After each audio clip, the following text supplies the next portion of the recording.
daily, and also our YouTube and Facebook pages under one name, Clearview News Desk every day. We call it The People's News, as we are available to come over and cover it. Or do you have news you want us to broadcast? Send it in. We'll verify and go to town with it. All for you. Go ahead, engage us to thrash out those naughty issues on the news. And what we need from you is to share and subscribe. More important, convince your loved ones, friends, relatives, co-worshippers, and more to subscribe so as to be getting notifications as we break the news. Go a step further, like the news, and drop your thoughts on the comment section. Clearview News. We clear the view one time and for all time.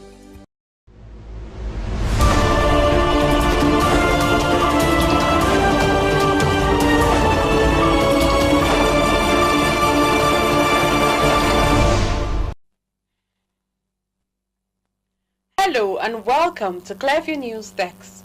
We're reaching you live from Nigeria's capital city, Abuja. First, the headlines.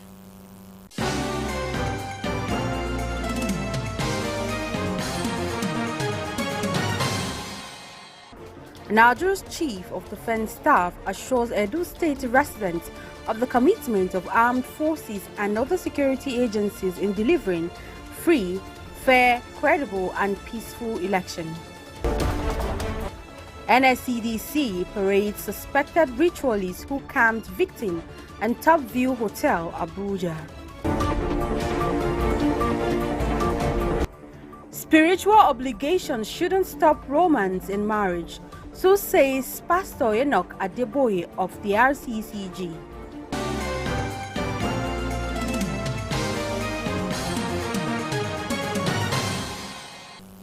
I am Florence Joshua with these and more.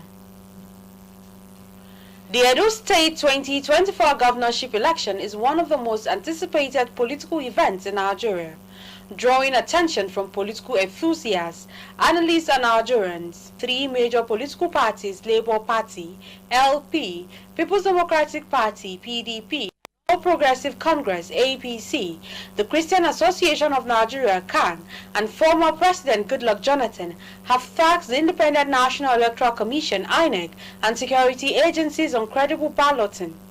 As the people of Edo State turn out to vote this Saturday, it is therefore crucial to stay informed about the key details, as Clearview News Desk brings you a comprehensive guide and insight on everything you need to know about the governorship election. According to the Independent National Electoral Commission, INEC, the Edo State governorship election has been scheduled for Saturday, September 24. A statement by the Commission spokesperson, Sam Olumekun, has set this date to ensure smooth conduct of the election process. As a result, voters are expected to turn out in large numbers to elect their next governor. The APC, one of Nigeria's major political parties, has fielded Senator Monday Okpeolo as its governorship candidate.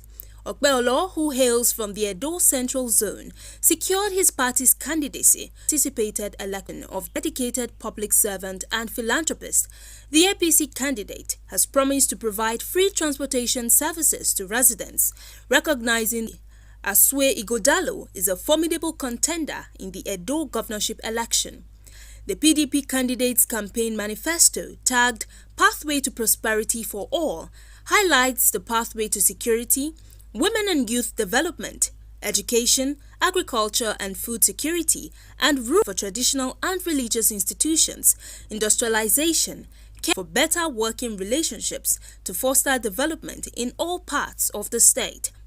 The Labour Party, gaining increasing popularity, has nominated a former national chairman of the Nigerian Bar Association, NBA, Olumide Akpata, for the governorship race. He said his candidacy brings a fresh wind. The campaign manifesto outlines comprehensive plans for economic revitalization, infrastructure development, education, healthcare, and social welfare. According to growing political awareness and engagement among Edo residents who are keen to exercise their democratic rights, As a major factor to determine the outcome of the election, permanent voter cards (PVC) are essential for participating in the election. According to INEC, 2,128,288 PVCs have been collected by registered voters. This number is a critical indicator of the electorate's readiness and enthusiasm for the upcoming election. The Edo governorship election campaigns have revolved around healthcare. Promises to improve the education and healthcare sectors are prominent in candidates' manifestos, reflecting the public's demand for better services and, most of all, security. As Nigerians and the world continues to anticipate the outcome of the election, Clearview News Desk wishes the people of Edo State a peaceful election and encourages security agencies to perform its responsibility with utmost sense of professionalism. As the clock ticks to the much-anticipated governorship election in Edo State, the Chief of Defense Staff (CDS), General Mustapha Musa, has assured residents of the armed forces and other security agencies' commitment to ensuring the delivery of free, fair, credible and peaceful election in the state come Saturday, September 21. The CDS stated this on Thursday in a meeting with the Edo State Governor Godwin Obaseki at the Government House in Benin City, the Edo State capital. General Musa said that the military will not tolerate any individual carrying arms and weapons of any kind during the election, reiterating President Tinubu's directive to ensure the most peaceful election in the history of the state. He used the opportunity to appeal to the people of Edo to come out en masse and vote for the candidate of their choice while guaranteeing their security.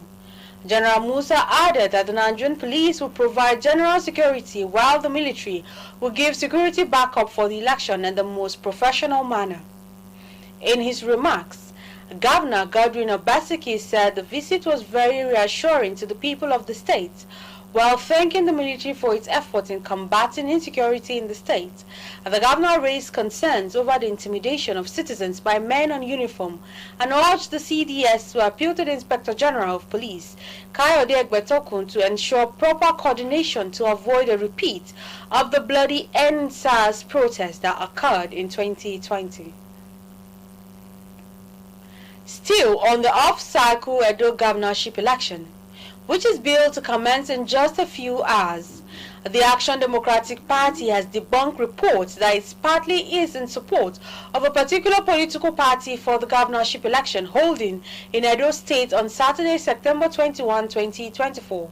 National Publicity Secretary of the ADP, Dr. Sani Dawop, in a statement said the ADP, as a crucial stakeholder in the Nigerian project, yearns for a free, fair, peaceful and credible election where the winner will work with all remaining political parties for the progress and development of the people of Edo State and Nigeria in general, adding that the party is putting all her effort to ensure that its candidate, Afere, emerges victorious in Saturday's election. The Nigeria Security and Civil Defense Corps (Nscdc) Federal Capital Territory Command has made significant arrests in the past week, highlighting its commitment to safeguarding lives and properties of citizens. The report. On September 18, 2024, Nscdc operatives arrested a 30-year-old man identified as Joseph Efe, a suspected internet fraudster popularly known as Yahoo Boy, at Top View Hotel, Wuse Zone 5, Abuja. Efe, an indigene of Ondo State, was caught while attempting an escape, leaving his victim, Olivia Ijoma, tied up in the hotel room. The suspect, 30 years old, by name Joseph Efe, who is of Edo and Ondo origin, was arrested after coming out of the hotel premises, allegedly to meet an accomplice, leaving his victim tied up, a female victim tied up in his hotel room. But for the eagle-eyed men of the Nscdc FCT command, who were at their sentry posts at the time of the incident, upon noticing Joseph's suspicious movement, stopped him, But instead of him to stop, the suspect took to his heels after citing our gallant officers who gave him a hot pursuit, caught him, and was led back to his hotel room, where the naked girl was found, tied hands and leg with a semi-transparent adhesive tape, otherwise known as sellotape. I met her on a site, Clear Runs. It's a site for hookup girls. I invited her, yes. To come so we had fun, and then she gets paid and she goes. So I could take her phones on so she won't follow me when I'm leaving. So she won't follow me when I'm leaving. Yes, ask her to take off her clothes.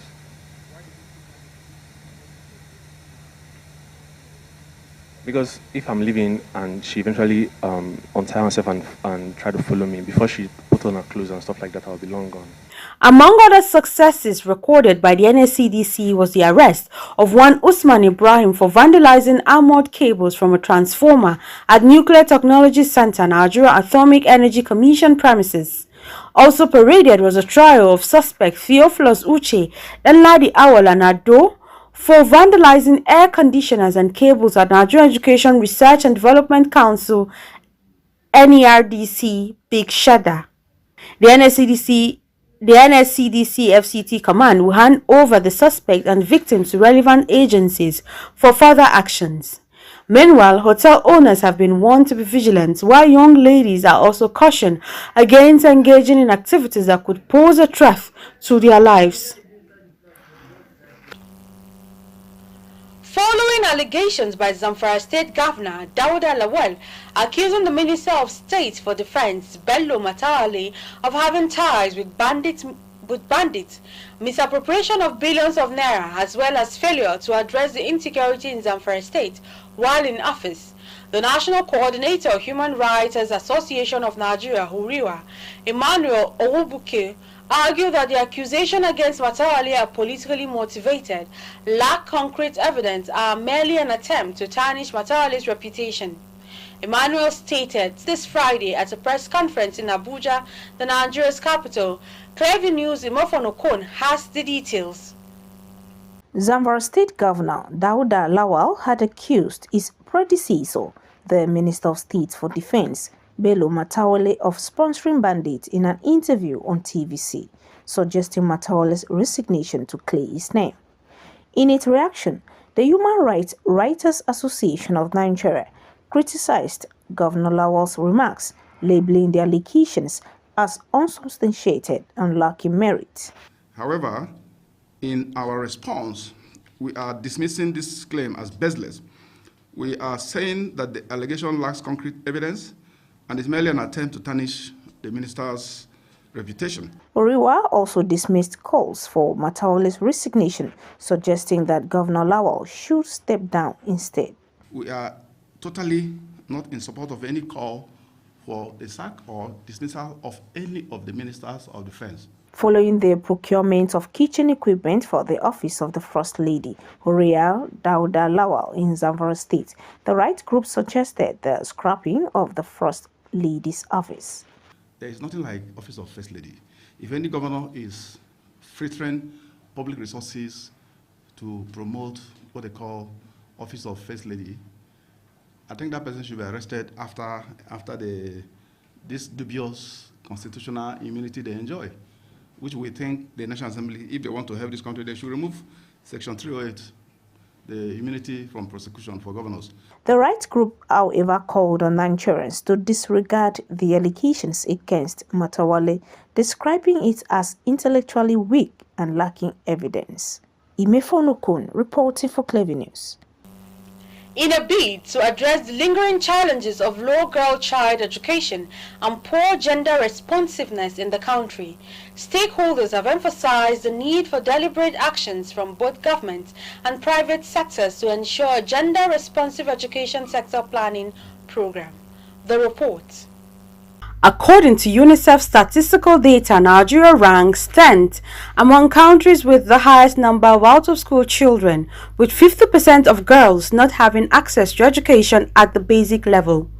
Stakeholders at a two-day training for media personnel on gender-responsive education sector planning (GREPS), organized by Plan International Nigeria, have stressed the need for journalists to ensure a continued promotion of the gender-responsive education sector planning initiative. GREPS means Gender-Responsive Education Sector Planning. It's actually a methodology and an approach to ensure that all education plans, are gender responsive. That is what we mean. Now, we have had instances where education plans to be specific, have been developed, but there are a lot of gaps as it relates to ensuring that the needs of learners, all learners across board, not just the female, because I'm sure if we talk about gender, people's thinking will move to just the female. No, but every learner's need is met. So the boy, the girl, the person with disability, all their needs are met. So that is what GREPS is all about. You know, the education sector plan is a document that outlines the activities and actions of government on what it is to do within a certain period, normally 4 to 5 years period. So what we are advocating for is that because of the out of school of girls, more of girls, though in some parts of Nigeria, boys too. So, but for our state, we want to ensure that boys and girls stay in school, want to come to school, stay and complete school, and be happy to come to school. This is a critical gap in Nigeria because we have states who do not take good plan, who do not dedicate sufficient time to develop their own it's like strategy for solving social problems when education is being discussed. So now, if we go a little deeper than just having education sector plan, which each government, whether at the national level or at state level in Nigeria, should have, which will have taken into consideration a proper analysis of the context of education in their state, looking at boys, looking at girls, preferring solutions to those issues in their plan, having a clear strategy around implementing that. But what we've seen across states is that you see states that if foreign agencies and development partners have not supported them in developing their education sector plan, you actually see nothing on ground. Gender-responsive education sector planning is essential for promoting gender equality and social inclusion in education, addressing gender-specific obstacles, and ensuring every child has access to quality education regardless of gender. Stakeholders have urged the Nigerian government and private sector to develop and implement policies aimed at promoting gender-responsive education sector planning initiative, with a call for relevant stakeholders to work together in ensuring access to quality education for every child. Florence Joshua reporting for Clearview News Desk. If you're just joining us, you're watching the news on Clearview News Desk. We will be back after this break. Stay with us. We break the news. This is Christ Embassy. Recollect, we were the first to break this. Governor Abba Kabir Yusuf of Kano State has approved the appointment of 3 second-class emirs. And this? Erasmus is the most successful program of the European Union to support education and youth. And this? Fubara is not an ungrateful person. And more. Tension is currently mounting in River State. The planned arraignment of Yaya Bello. Across our platforms. Subscribe now and you will be receiving our notifications and never left out as the news breaks on Clearview.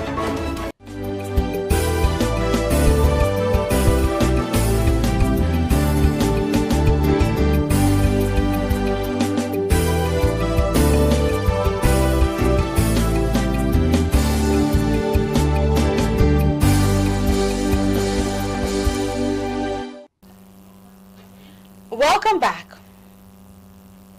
General Overseer of the Redeemed Christian Church of God, Pastor Enoch Adeboye, has stressed the importance of maintaining romance in marriage, even amid spiritual obligations. In a message on his Facebook page, Adeboye revealed that he and his wife, Foluke, still use affectionate pet names when they are alone, highlighting that anointing does not reduce romance. Through this heartfelt advice, Adeboye urged married couples to prioritize intimacy and romance to keep their marriages vibrant and joyful. He explained that some pastors avoid romantic activities, believing it distracts them from spiritual focus.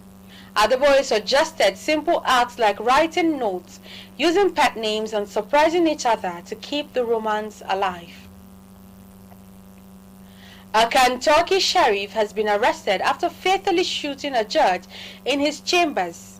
According to Kentucky State Police District Judge Kevin Mullins, died at the scene after being shot multiple times in the Letcher County Courthouse. Letcher County Sheriff Sean Steens, 43, has been charged with 1 count of first-degree murder. According to reports, the shooting happened on Thursday after argument inside the court. Meanwhile, the motive for the murder is yet to be ascertained. Kentucky State Police spokesman Matt Gayhart told the news conference that the town was shocked by the incident. And that's the news, but before we go, a recap of the top stories.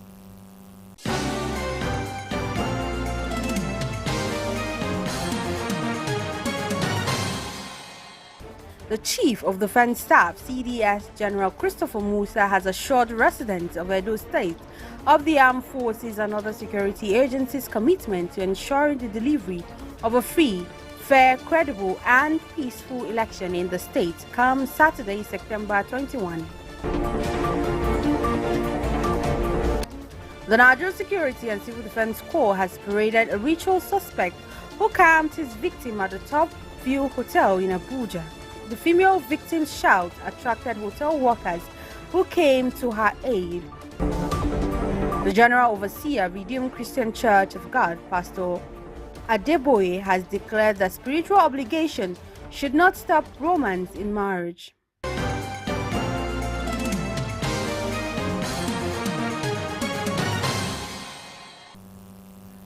You can follow up on latest events and happenings around you via our social media platforms on Facebook, Instagram, and YouTube at Clearview News Text, or via our handle on X, formerly known as Twitter, at Clearview Online.